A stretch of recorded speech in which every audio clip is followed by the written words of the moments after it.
Welcome to Vidya blog. आज हम फिर सुंदरकांड की चौपाई सुनेंगे। विभीष नगर की जय सब काजा, हृदय राखी कौशलपुर राजा। गरल सुधा रिपु करहि मिताई, गोपद सिंधु अनल सितलाई। अयोध्यापुरी के राजा श्री रघुनाथ जी के हृदय में रखे हुए नगर में प्रवेश करके सब काम कीजिए, उसके लिए विष अमृत हो जाता है, शत्रु मित्रता करने लगते हैं, समुद्र गाय के खूर के बराबर हो जाता है, अग्नि में शीतलता आ जाती है। गरुड़ सुमूड रेणु समताही, राम कृपा करि चितवा जाही। अति लघु रूप धरहु हनुमाना, बैठा नगर सुमरि भगवाना। और हे गरुड़ जी, समूर पर्वत उसके लिए रज के समान हो जाता है, जिसे श्री रामचंद्र जी एक बार कृपा करके देख लिया हो। तब हनुमान जी बहुत ही छोटा रूप धारण किया और भगवान का स्मरण करके नगर में प्रवेश किया। मंदिर मंदिर प्रतिव करि शोधा, देख चहे तह अगनति जोधा। गयो दसानन मंदिर माही, अति विचित्र कही जात सुनाही। उन्होंने एक एक प्रत्येक महल की खोज की जहां असंख्य योद्धा दिखे। फिर वे रावण के महल गए। वह अत्यंत विचित्र था, जिसका वर्णन नहीं किया जा सकता था। शयन किए देखे कपिते ही, मंदिर महु न दिखी भय देही। भवन एक पुनि दिख सुहावा, हरि मंदिर तह भिन्न बनावा। हनुमान जी उस रावण को शयन किए दिखे, परंतु महल में जानकी जी नहीं दिखाई दी। फिर एक सुंदर महल दिखाई दिया, जहां वहां उसमें भगवान का एक अलग मंदिर बना हुआ था। रामायुध अंकित गृह शोभा, बरनिन जाय नभ तुलसी का वृंद। तह देखी हरस कपिराई। वह महल श्री राम जी के आयुध धनुष्वान के चिन्हों से अंकित था।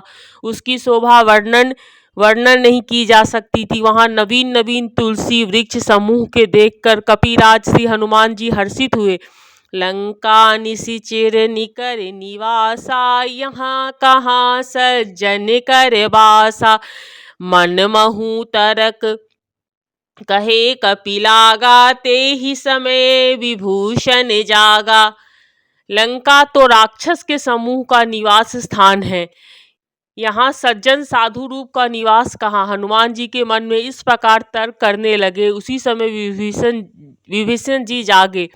राम राम तेहि सुमिरन कीना, हृदय हरस कपि सज्जन चीना। एहि सन हटी करहु पहचानी, साधु ते होई न कारज हानि। उन्होंने विभीषण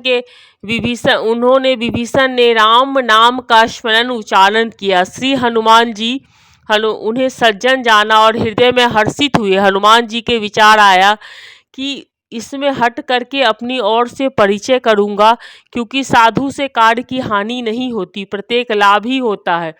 विप्र रूप धरि वचन सुनाए, सुनत विभीषण उठित है आए। करि प्रणाम पूछई कौशलाई, विप्र कहूँ निज कथा बुझाई। ब्राह्मण का रूप धरकर हनुमान जी उन्हें वचन सुनाए। पुकारा सुनते ही विभीषण उठकर वहां आए, प्रणाम करके कुशल पूछी और कहा, हे ब्राह्मण देव, अपनी कथा समझा कर कहिए कि तुम हरिदासानन मह कोई, मोर हृदय प्रीति अति होई। कि तुम राम दीन अनुरागी, आयुष मोहि करन बड़ भागी। क्या आप हरि भक्तों में से कोई है? क्योंकि आपको देखकर मेरे हृदय में अत्यंत प्रेम उमड़ रहा है। अथवा क्या आप दीनों से प्रेम करने वाले स्वयं श्री राम जी हैं, जो मुझे बड़भागी बनाने घर बैठकर दर्शन देकर कृतार्थ करने आए हैं। तब हनुमंत कही सब राम कथा निज नाम, सुनत जुगल तन पुलक मन मगन सुमरि गुणग्राम। तब हनुमान जी श्री रामचंद्र जी की सारी कथा सुनकर अपना नाम बताया। सुनते ही दोनों की शरीर पुलकित हो गए और श्री राम जी गुण समूह का स्मरण करके दीनों के प्रेम और आनंद में मग्न हो गए। सुनत पवन सुत रहनी हमारी, जिमि दस नीन महु जीव बिचारी तात कबहु मोहि जानी अनाथा करहि कृपा भानुकुल नाथा। नाथा विभीषण ने कहा, हे पवन सुत मेरी रहनी सुनो, मैं यहाँ वैसे ही रहता हूँ जैसे दांतों के बीच में बेचारी जीव है। हे तात, मुझे अनाथ जानकर सूर्यकुल के नाथ श्री रामचंद्र जी क्या कभी मुझ पर कृपा करेंगे? तामस तनु कुछ साधन नाही प्रीति न पद सरोज मन माही। अब मोहि भा भरोसे हनुमंता बिनु हरि कृपा मिलहि नहीं संता। मेरी तामसी राक्षस शरीर होने से साधन तो कुछ बनता नहीं है, न मन में श्री रामचंद्र जी के चरण कमलों में प्रेम ही है। परंतु हे हनुमान, अब मुझे विश्वास हो गया है कि श्री राम जी मुझ पर कृपा है, क्योंकि हरि की कृपा के बिना संत नहीं मिलते।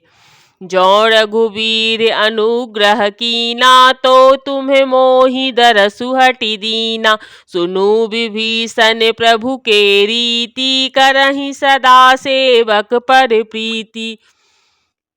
जब श्री रघुवीर की कृपा की तभी तो आपने मुझे हट करके अपनी ओर से दर्शन दिए। श्री हनुमान जी ने कहा, हे विभीषण जी सुनिए, प्रभु की यही रीति है, वे सेवक पर सदा ही प्रेम किया करते हैं। कहूँ कवन मैं परम कुलीना कपि चंचल सब विधिहीना। प्रात ले जो नाम हमारा तेहि दिन ताहि न मिले आहारा। भला कहिए कि मैं ही कौन बड़ा कुलीन हूँ।